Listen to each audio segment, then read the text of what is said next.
Agnipath scheme के विरोध में पूरे देश में हिंसा हुई, राजनीति भी हो रही है, लोगों को भड़काया जा रहा है। यह कहा जा रहा है कि इसका हाल भी कृषि कानून जैसा होगा, मोदी सरकार को झुकना पड़ेगा। इसी बीच पीएम मोदी कल तीनों सेना प्रमुखों से मुलाकात करने वाले हैं, लेकिन इस मीटिंग से पहले पीएम मोदी ने अग्निपथ स्कीम पर एक बड़ा फैसला कर लिया और साफ संकेत दे दिए कि पीएम मोदी न रुकेंगे न झुकेंगे, फिर चाहे उन्हें कोई कितने भी अपशब्द कहे, उनके खिलाफ चाहे जितना एजेंडा चलाए, फिर चाहे उनके खिलाफ कितना भी कैंपेन किया जाए, फिर चाहे उनके खिलाफ कितनी भी राजनीति हो, सेना में सुधारों पर वो पीछे हटने वाले नहीं हैं। आज पीएम मोदी ने अपने सभी विरोधियों को बड़ा मैसेज दे दिया। विरोधियों को आज पीएम मोदी का यह बयान जरूर सुनना चाहिए। कई फैसले, कई रिफॉर्म तात्कालिक रूप से अप्रिय लग सकते हैं, लेकिन समय के साथ उन रिफॉर्म का लाभ आज देश अनुभव करता है। रिफॉर्म का रास्ता ही हमें नए लक्ष्यों, नए संकल्पों की तरफ ले जाता है। हमने स्पेस और डिफेंस जैसे हर उस सेक्टर को युवाओं के लिए खोल दिया है जिनमें दशकों तक सिर्फ सरकार का एकाधिकार था। पिछले 2 दिनों में पीएम मोदी के 2 बड़े बयानों से समझिए कि ना पीएम मोदी रुकने वाले हैं और ना ही झुकने वाले हैं। आज उन्होंने कहा कि कुछ फैसले अनुचित लग सकते हैं, पर राष्ट्र निर्माण के लिए वो फैसले बेहद अहम होते हैं। और कल पीएम ने कहा था कि हमारे देश का दुर्भाग्य है कि बहुत सी अच्छी चीजें, अच्छे उद्देश्य से की गई चीजें राजनीति के रंग में फंस जाती हैं। पीएम मोदी सीधे संकेत दे रहे हैं कि अग्निपथ स्कीम सेना के भले के लिए है, लेकिन इस पर विरोध अब मोदी विरोध में बदल चुका है। कोई पीएम मोदी के मरने की कामना कर रहा है, कोई उन्हें अपशब्द कह रहा है, कोई खून खराबे की धमकी दे रहा है। अग्निपथ के विरोध के नाम पर पीएम के खिलाफ एक एजेंडा चला दिया गया है। एंटी मोदी ब्रिगेड यह एजेंडा चला रही है कि जैसे पीएम ने एक दिन में अग्निपथ स्कीम बना ली और बिना सोचे समझे तुरंत लागू कर दिया हो।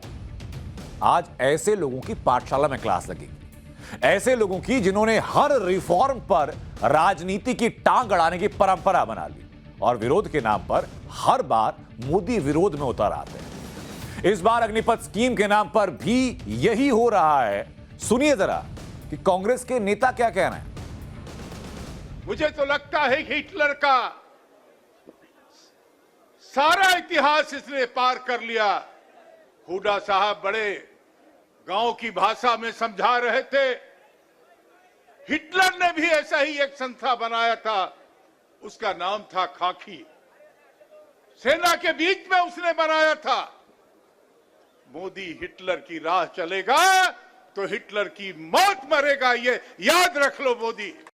बहुत दुख के साथ ये कहना पड़ा, पूरा देश जल रहा है और देश के प्रधानमंत्री ने 8 सालों में आपने कोई नौकरी नहीं दिया, रोजगार नहीं दिया, और आज आपने देश को बेच दिया। आपने रेल बेचा, हवाई जहाज बेचा, कल कारखाने सारे आपने बेच दिए, नोट बेच दिया, लेकिन हम लोगों ने कुछ नहीं कहा। लेकिन आज आप देश की सेना को बेचते जा रहे हैं। इसका आक्रोश आज हमारे तमाम युवाओं के साथ है। आप देख लीजिए, आप लोग युवा सड़क पर है और मैं कहना चाहता हूँ किसी कीमत पर हम लोग ये अग्निपथ, देश होगा खून से लथपथ, लेकिन ये अग्निपथ हम नहीं होगा। तो एक कांग्रेस विधायक इरफान अंसारी हो या फिर नेता सुबोध कांत सहाय, नरेंद्र मोदी के लिए, पीएम मोदी के लिए इस तरह की भाषा का इस्तेमाल कांग्रेस के लिए कोई नया पैटर्न नहीं है।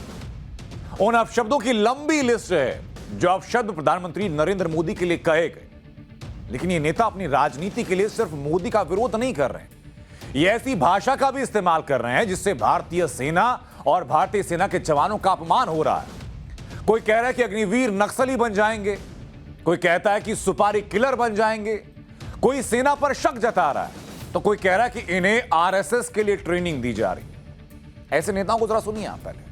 आपकी नीयत ठीक नहीं दिखाई दे रही है। समाज के बच्चों को में इस प्रकार से आप आधा अधूरा छोड़ देंगे तो फिर तो वो गिरोह बना के आपराधिक घटनाओं में भी शामिल हो सकते हैं। तो यदि ऐसे इस प्रकार के हजारों की संख्या में बिल्कुल नौजवान बच्चे हैं और वो बेरोजगार हो जाएंगे, उसके सामने क्या है?